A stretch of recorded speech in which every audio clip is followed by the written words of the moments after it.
my friend. Thank you for being here today. I wanted to share an experience I had. It was very freeing.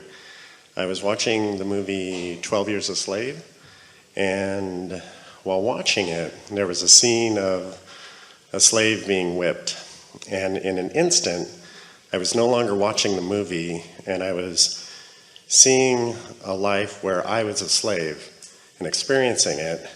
And then a moment later, I was seeing another life where I was a master whipping a slave. And in that moment, I realized that this conflict that I've had of being angry about injustice and everything, that I was the injustice and those having the same thing. And it was a huge relief, like I could let go. I didn't have to fight. Well, what you're talking about fits so perfectly, no surprise, into what we were just talking about relative to this ongoing becoming that you were all about. Because of course, you've had so many life experiences, you've had so many lives, and in them so much experiences through which you have made choices. And those choices now result in what your knowing is, who you really are, what you are now asking for.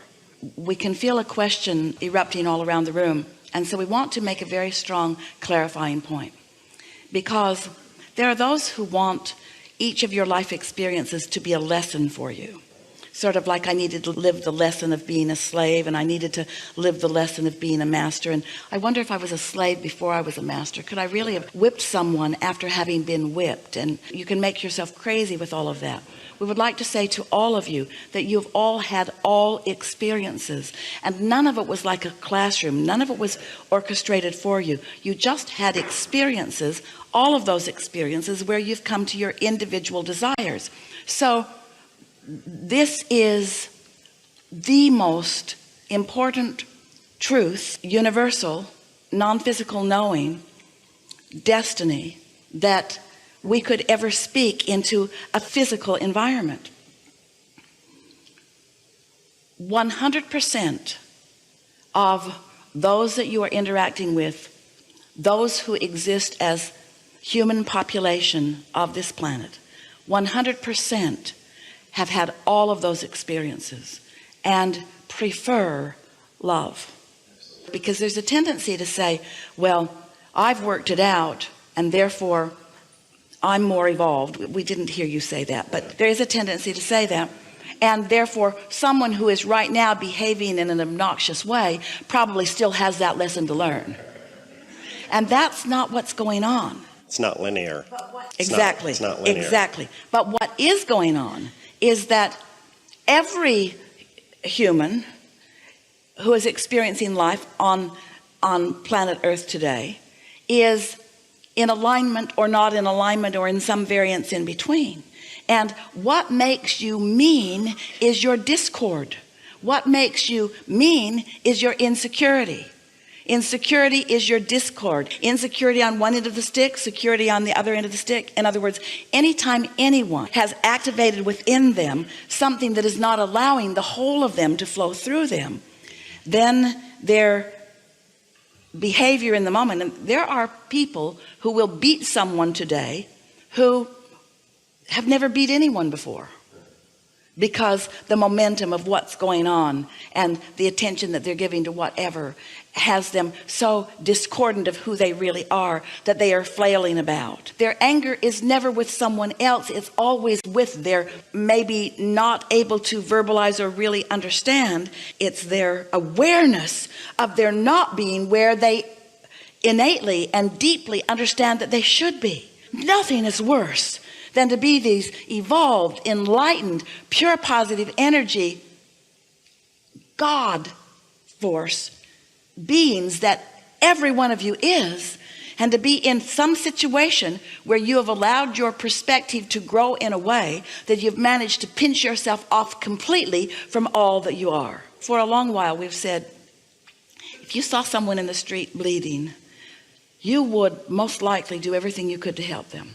But if you see someone in the street behaving badly, your tendency isn't to help them, but sometimes to mock them or to shun them or to punish them in some way. And then you're not satisfied. And the reason that then you use them as your object of attention, I feel terrible because of my observation of you, is because you're using them to separate yourself from who you really are, just like they have used a lot of something to separate themselves from who they really are. And the bottom line is, everyone has the potential in time, maybe not immediately, to get back into the harmony of who you are, because you're not ever going to experience satisfaction unless you are letting all of who you are flow in the conversation that you're having.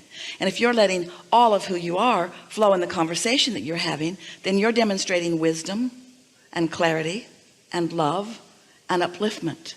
And regardless of how you're being perceived by whoever it is you're talking to, you're not letting whatever they are dissuade you from your alignment with who you really are. And that is true empowerment, and that is true happiness. Absolutely. So everything that we're talking about, those of you who have been listening to us for a while know this, is that we are wanting you in the quiet of your own mind to practice alignment so that you know what it feels like, and then to tiptoe into situations and see if you can maintain your alignment so that you can be out in a world that is full of upheaval and not feel that you are at risk, and not be at risk of separating yourself from who you are. To be aligned with who you are and aware of what's going on in the world gives you the power to soothe others. And really, soothing others is all that you are ever about. It's not about locking them up or joining with enough forces to cause coercion in some way or another. The soothing of the human heart into the alignment of their destined alignment with who they really are, that is the work of all, not just teachers, of all, not just uplifters, of all. And if you want to know, if you want to count yourself among those that are maybe otherwise intended, just try being mad at someone for a little while and feel the destruction that it does to you. Absolutely. Yeah. One and the same, no difference. And that's what that taught me. And even with the whole pipeline and the Native Americans, with watching that, I realized I could see that some of those that are protesting used to be soldiers in the old days, and some that were fighting the protesters used to be the Native Americans, and we're all the same. There is no, it's like a huge release of pressure. Like I dropped half my baggage and I was free. I don't have to be angry at anyone. Well, I can choose not to. you get to be if momentum takes you there. Right, but absolutely. at this point of understanding, you'll never be willing to stay there long, because you understand completely what that means. You have disassociated with the behavior of anyone else, and you understand that how you feel is simply about the choice that you are making in the moment. But making that choice then shows in evidence of what manifests. So if you want to know what the vibrational choices you're making, what the harmonic or discordant choices are that you're making, just look around at what's manifesting in your experience, and there are clues. Absolutely. Yeah. Really, something more? I have one more thing. I love you on YouTube. I listen to you all the time, and sometimes I'm just driving, ignoring, but I just feel good. And you talk about rampages of enthusiasm, and I'm very good at visualizing, to the point where I've got on a negative visualization about driving or something, and then I come back and I'm not even in my car. It would drive me nuts. And so asking for a relief of that, I came up with a way, or it came to me, to stop it. And it was, I would ask myself, Daryl, are you having an enthusiastic crap page? And I immediately start laughing, and it ended it. Add the word to that, momentous. In other words, Yes. it's momentum. Oh, I like it's that. momentum. Yeah. And so the reason that we are using the word satisfaction today is because there are all levels of satisfaction.